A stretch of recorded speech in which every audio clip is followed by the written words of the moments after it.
No Prep OBS channel here. So, last time we talked, I was about to go to Streetcar Takeover.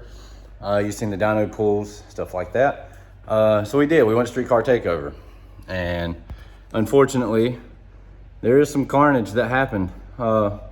We went Friday test and tune. We stayed the night, Friday night, Saturday, and Friday we were having trouble leaving on boost. The converter was too tight. Turbo, it's a big turbo. It was 85 millimeter. I just couldn't get it to leave. It was like leaving on 5 pounds, and my 60 foots were bad, like 1.6s and 1.7s, and either way, fastest pass for Friday on the test and tune was a 10.09 with like a 1.59 or a 1.60 60 foot. So garbage. I think we left on 6 pounds. And data logs all look good all day, all night Friday. We ran like seven passes or so, 6 passes in test and tune. This is the first time back on the track, since we had 2 or 3 test hits on the 8th mile. And also keep in mind, this is a no prep truck. So I was sitting there tightening up my cowl tracks. I was tightening up shocks, trying to get this thing to quit squatting so bad and so much travel. I didn't have nothing to limit the front end. But it really didn't matter because I wasn't spinning and I wasn't leaving hard enough to make any difference. So either way, Saturday comes, and I'll show you some videos here in between.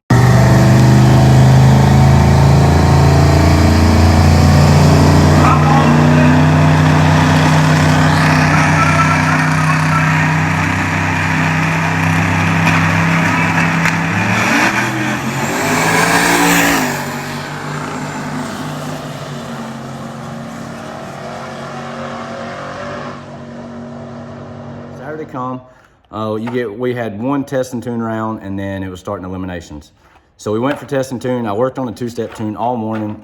I bet you I spent 2 hours on the laptop, and I finally got this build like 9 pounds of boost on the brake, and it was taking forever. I about burnt myself down trying to get up on the converter and the chip. So either way, we made I think that pass, it made 9.6 pounds when it left. I'll put it in.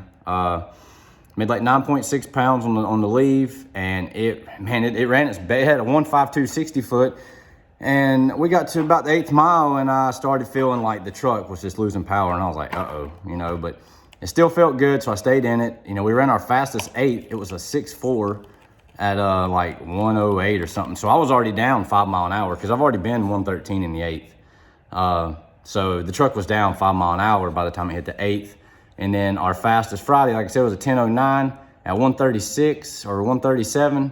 And I went through the lights with the truck cut off, and it was like a 10.2 or 10.1 at 130. So I'd already dropped 7-8 mile an hour by the 8th or by the quarter.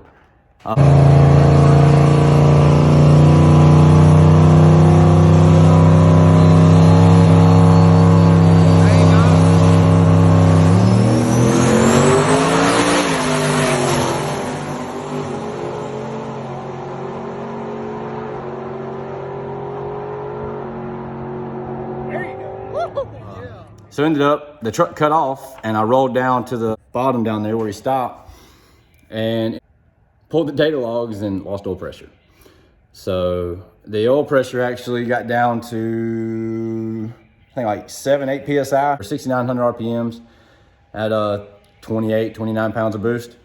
So, it did some damage. The motor honestly still sounds good. So it wouldn't start. It was like very sluggish. It's like it's locked up. And after sitting there 5 minutes or so, it cooled down a little bit, and I kept trying to turn it over so it kind of wouldn't seize. And it finally started, but I looked over and my oil pressure was like 10 pounds. So that's not good.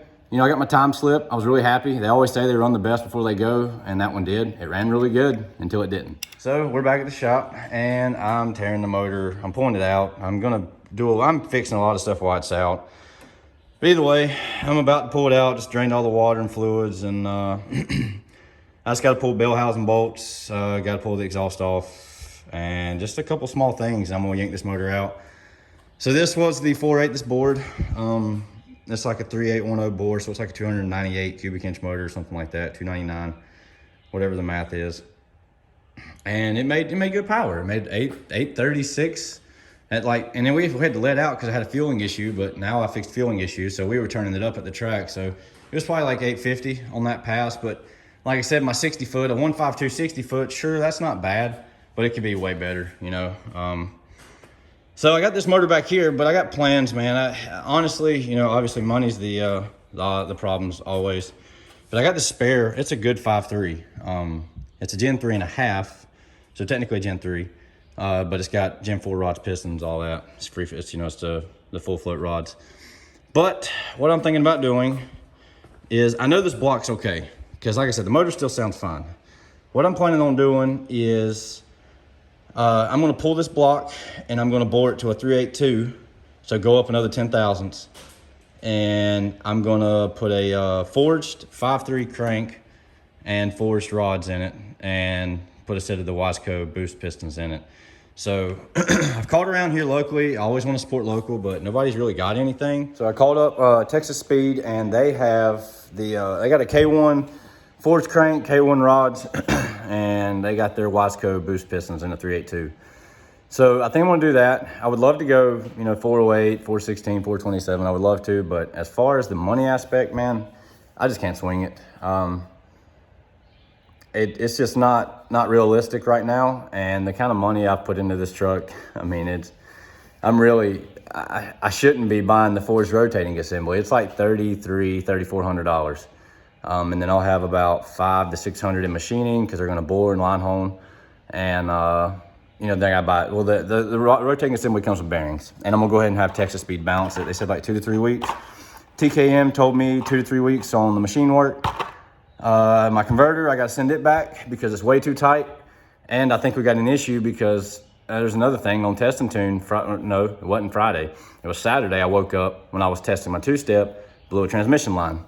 And so line pressure got really high, I'm assuming.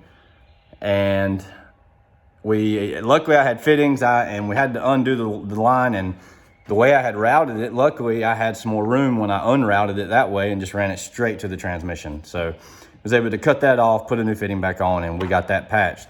But then I noticed when I tried to make it pass. So after I noticed the oil pressure was down, we come back, drain the oil, and I mean, I'll insert a picture, absolutely terrible.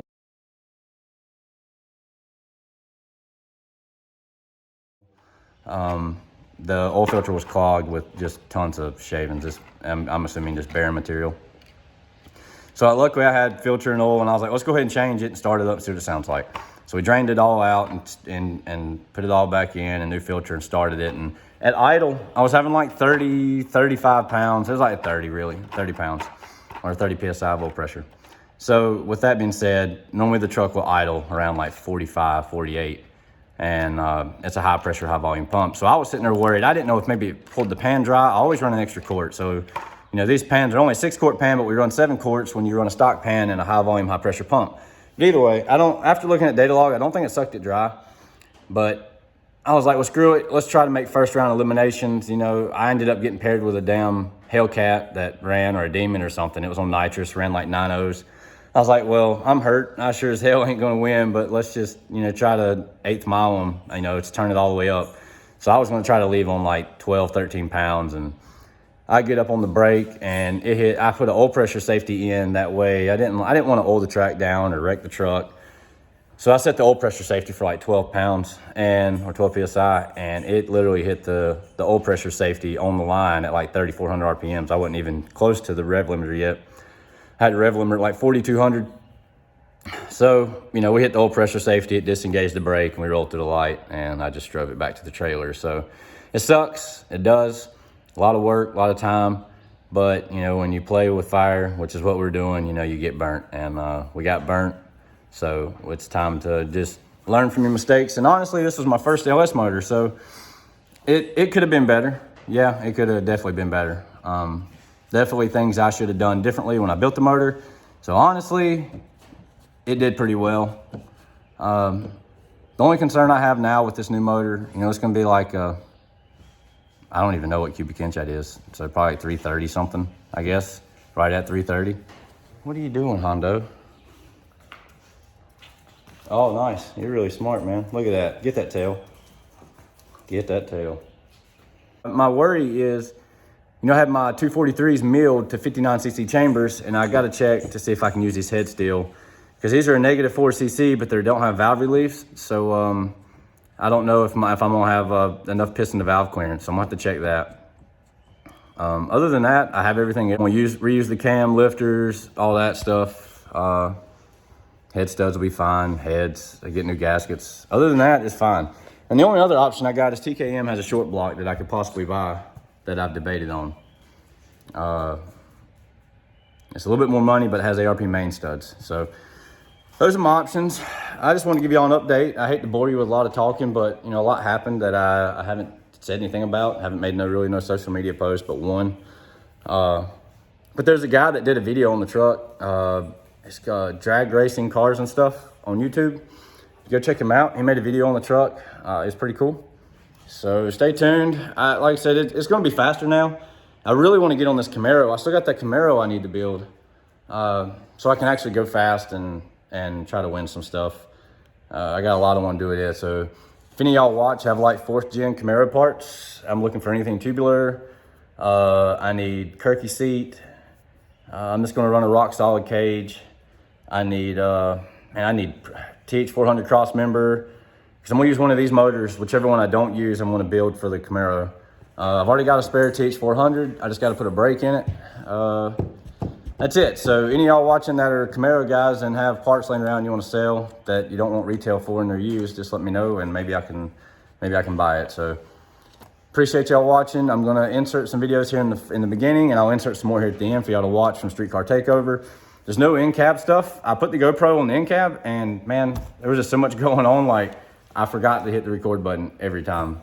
So I think next time I'm gonna have like my wife connect to it through their phone and she can start the videos or something, because when you're getting up to the line, you gotta roll your windows up, you burn out, you gotta get staged, you gotta bump. The last thing I'm thinking about, honestly, is turning the GoPro on. So I'm not used to that because I haven't really used it, but we'll get there. Videos are gonna get good.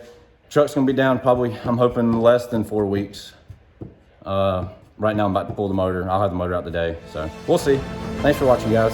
See y'all next time.